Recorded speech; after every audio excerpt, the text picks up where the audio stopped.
Welcome back to the Champ Outdoors. This week, going out for a little Thursday night fun with my friend Jamie.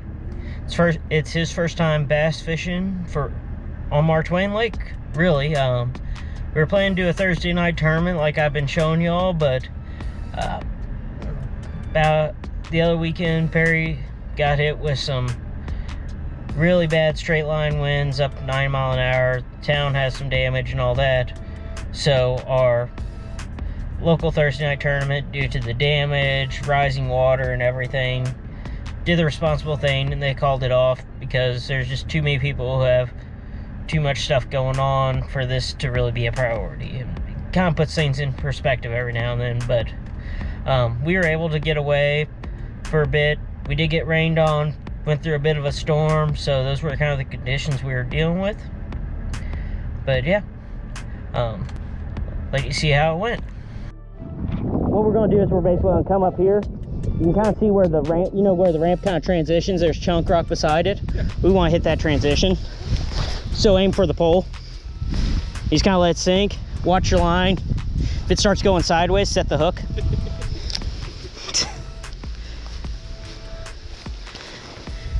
Agree?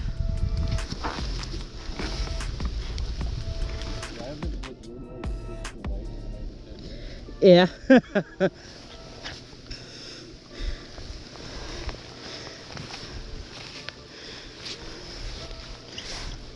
There we go. That's a little better.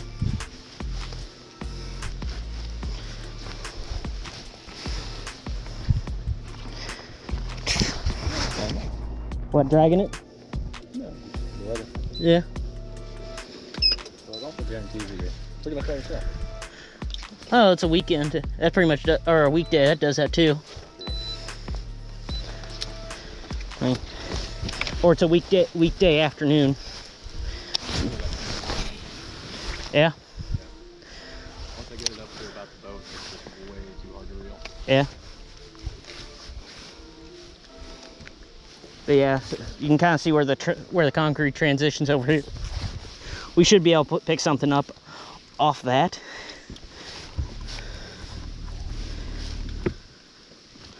We turn down a bit. Yeah, that was really weird that we had two vehicles pulling behind us. Yeah. Yeah. Again, there's another white truck up there. Oh wait, no, that's mine. There we go. Dragging on the bottom.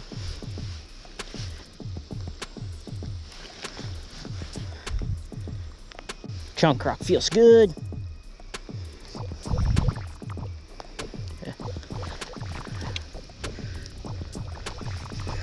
Yeah, big reason why we're starting out here is there have been tournaments released here previously, so I know there should be fish in here, and with the lake coming up and it's going to be tough anyway.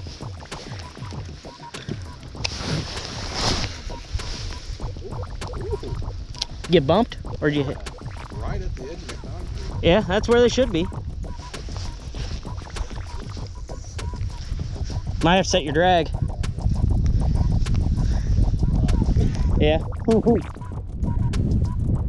Like this.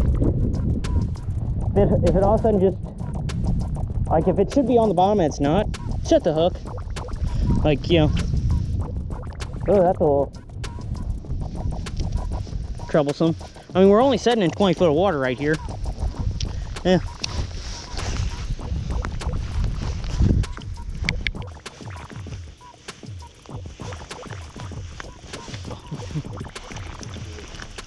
What's that?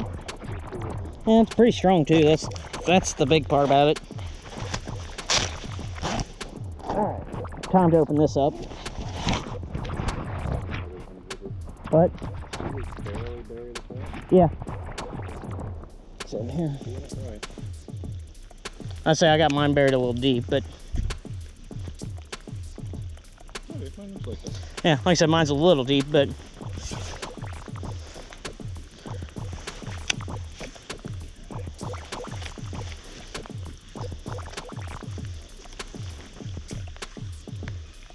like I said, just kind of hop it, let it hit the bottom, and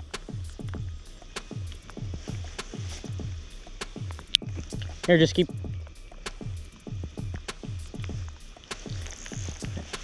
Yeah.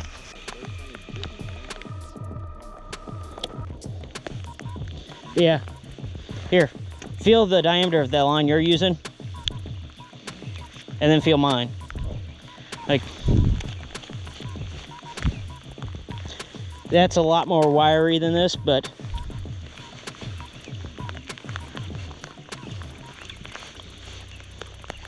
as you can see, we're about ready to pull that tree up with it.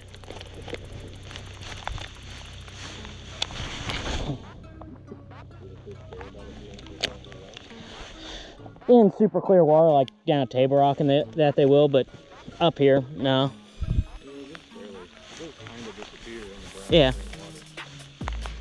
I say, the big reason why usually when I have somebody in the back of the boat, and they let me put line on the rod or using my rods, I use that, is that way I can see if they have a bite from up here. Like I can look back and tell if your line.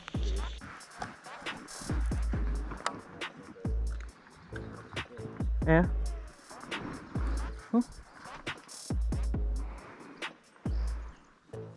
And we're still in 6 foot of water back here.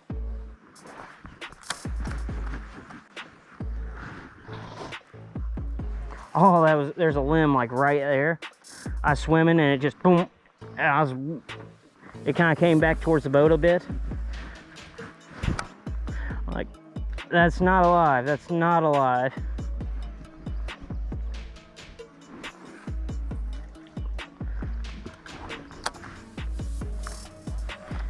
Yeah. But the big reason why I want to come back to this pasture is there's a few trees in it that are right up on the bank, or what would be now the bank, and we can actually get to the bank, and because it's way up under there, which is part of the reason why when it's this flooded, it makes it tough. Well, they'll scatter out there, and if they're up, they'll nose up to the bank with the lake coming up, and you can't get there.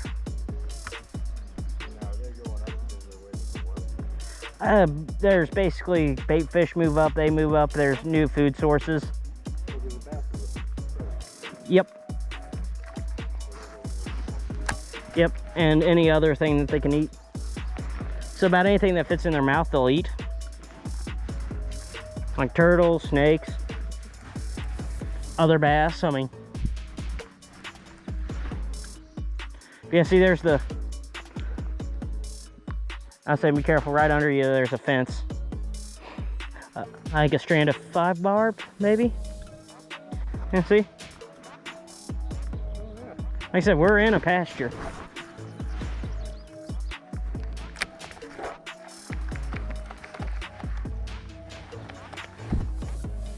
I say, I don't know if this technically is trespassing or not. Yeah. Maybe.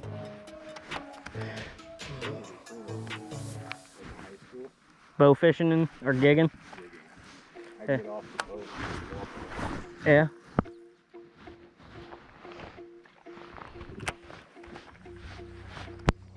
I was like, yeah, because there's technically the core boundary, but it's, since it's so flooded, it's technically navigable.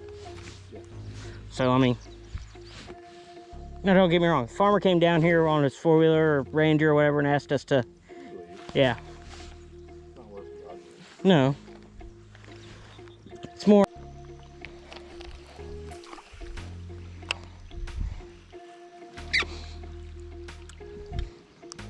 Yeah, that's what's kind of bad right now is that the lake's high enough.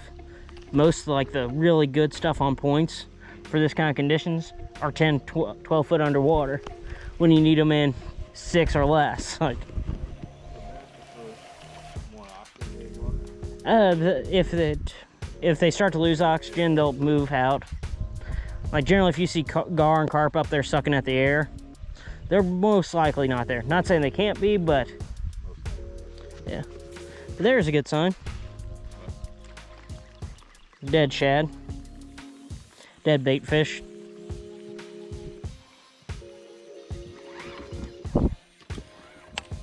But the other issue is they may be out here just roaming. Yeah, well, I mean, like literally out here out in the bottom of this field, just Oh, like out. roaming, like.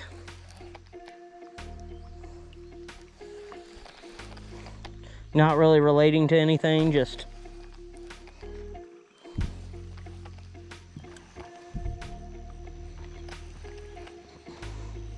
I mean, I guess you could retie on your swim bait. We can go over to Indian Creek Marina, and you can fish the docks for bluegill.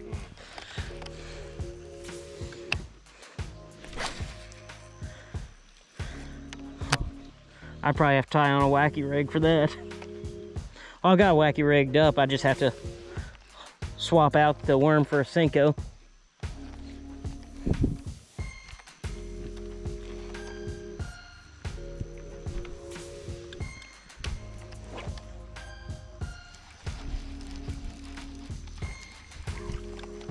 It's on a nice feeling chunk.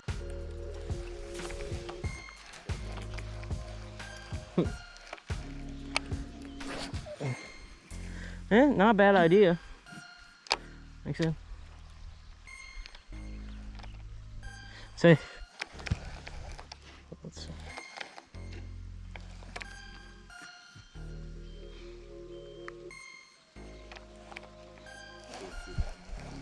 Yeah, it's running a little better. Or you're getting better at running it, one of the two.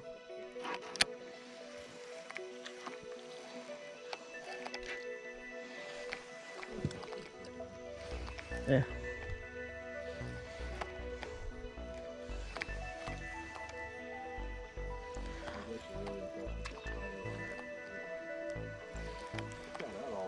Yeah. I still have never actually used it. Grew up on it. Yeah. I say, my dad fishing tournaments and that, I grew up with a little bit different line. Yeah. Right.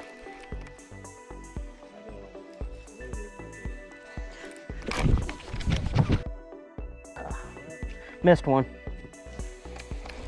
Like, legitimately, it was swimming with it. That might have been a bass. I was gonna say, it might have been a carp too, but I just had one just boom, boom, boom, boom. I'm like, eat it, come on, eat it. Yeah. I know it's a fish because it took it with slack line kind of deal.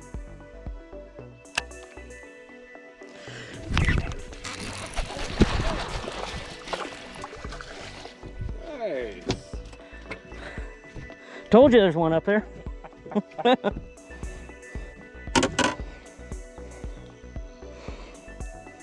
Little bitty guy. Yeah. I think he's sucking him over. No, but Hey, it is one. no, hey, really? As I'm about ready to throw you back. All right, knock it off, because you're small enough to fin me.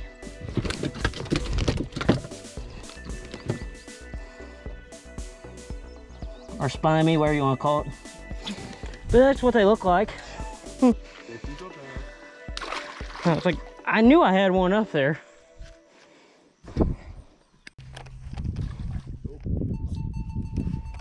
Yeah, I let mine sink too long. Oh, there we go.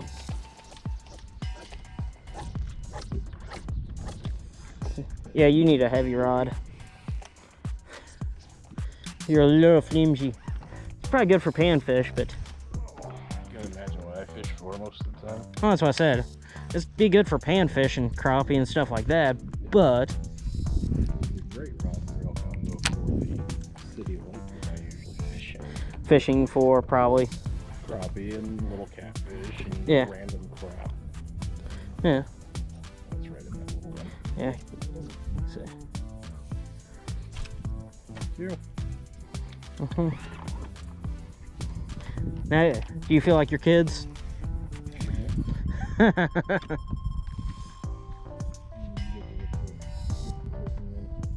True.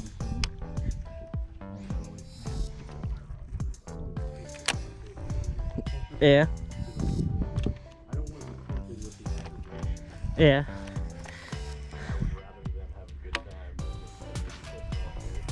Oh, that's probably good.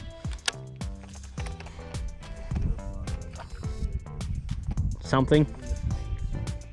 Yeah.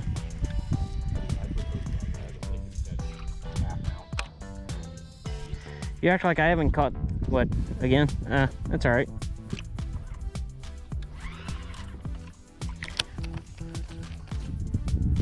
So we're not to where I'm thinking it's going to be really good out here on the actual point yet, so.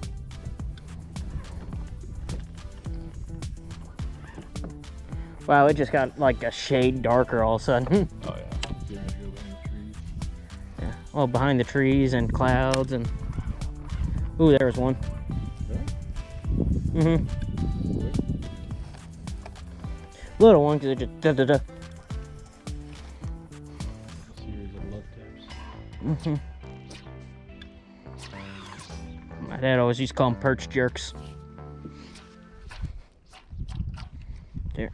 Gotcha.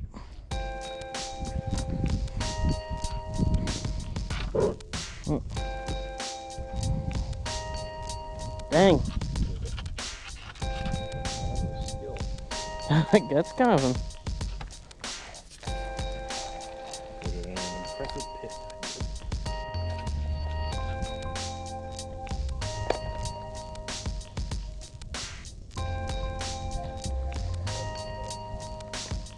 Yeah, it's such a light action rod. I'm like, where's my bottom contact? I feel like I'm feeling stuff with gloves.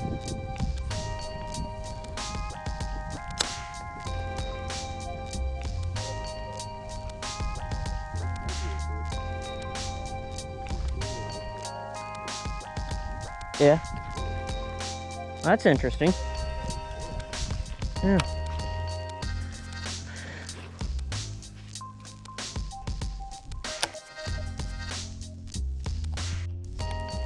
Nope. So that might have been a bass.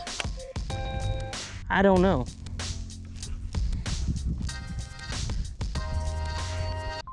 Okay, good. I can still see on the GoPro. That is a rock. Nah, if he did, it's not gonna matter.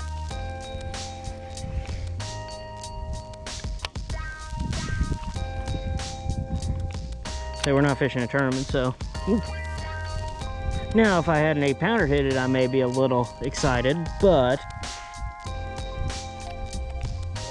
for how it's been going in that, I'm not too concerned.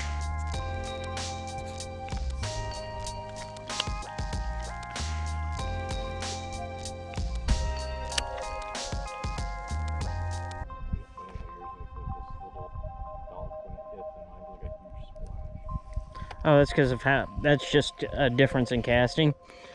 Like, if you watch, I'm like lifting up because I'm stopping it with my thumb before it hits the water because it's a bait caster. And I lift the rod tip to basically stop the momentum. Ooh. Miss one? Yeah, that was an actual hit. Yeah?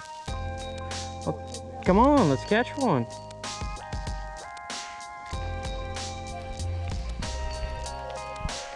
I told you I had one hit up there. Yeah, it was exactly the way you described it. Yeah, boom, boom. Yeah.